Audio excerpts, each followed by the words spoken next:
આજનો ઓડિયો પરમપિતા પરમાત્માને શરણે સમર્પિત કરું છું. આપ સૌની શુભેચ્છા અમારા પર બની રહે તેવી અભ્યર્થના સહ. જય શ્રીમદ નારાયણ.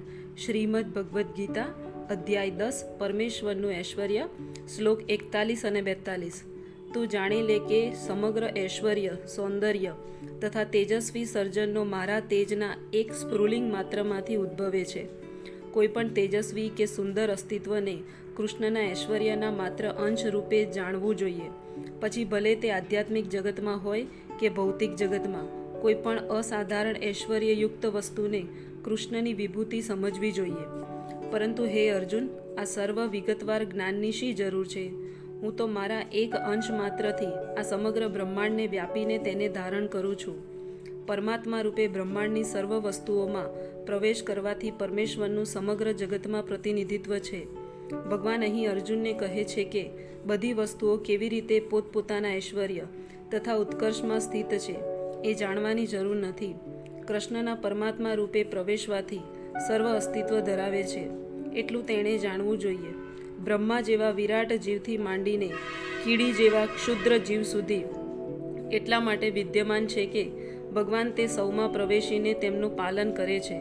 અહીં એક એવો ધાર્મિક સંઘ છે કે જે એવો સતત પ્રચાર કરે છે કે કોઈ પણ દેવને પૂજવાથી ભગવાન અથવા પરમ ઉદ્દેશની પ્રાપ્તિ થશે.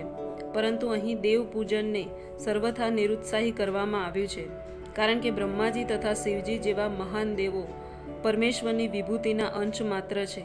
ભગવાન કૃષ્ણ જ દરેક જન્મ પામનારના ઉદ્ભવ સ્થાન છે અને ભગવાનથી વધુ મહાન કોઈ નથી. તેઓ અર્થાત તેમનાથી ચડિયાતો કોઈ નથી, તેમજ તેમનો સમોવડિયો કોઈ નથી. પદ્મપુરાણમાં કહ્યું છે કે જે લોકો ભગવાન કૃષ્ણને દેવોની શ્રેણીના ગણે છે, ભલે પછી તે બ્રહ્મા હોય કે શિવજી હોય, તેવા મનુષ્યો તરત પાખંડી ગણાય છે.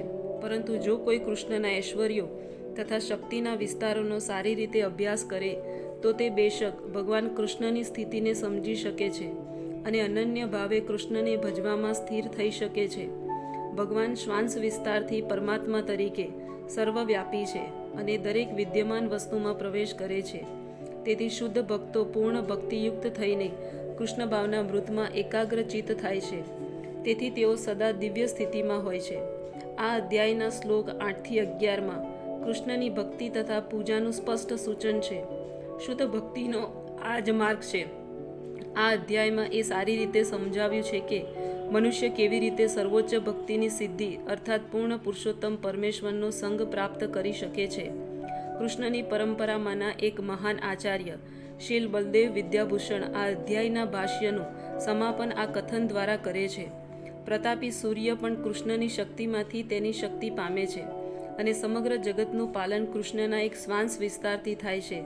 તેથી શ્રી કૃષ્ણ જ પૂજનીય છે. આ પ્રમાણે શ્રીમદ ભગવદ્ ગીતાના પરમેશ્વરનું ઐશ્વર્ય એ નામના 10મા અધ્યાય પરના ભક્તિ વેદાંત ભાવાર્થો પૂર્ણ થાય છે. જય શ્રીમદ નારાયણ.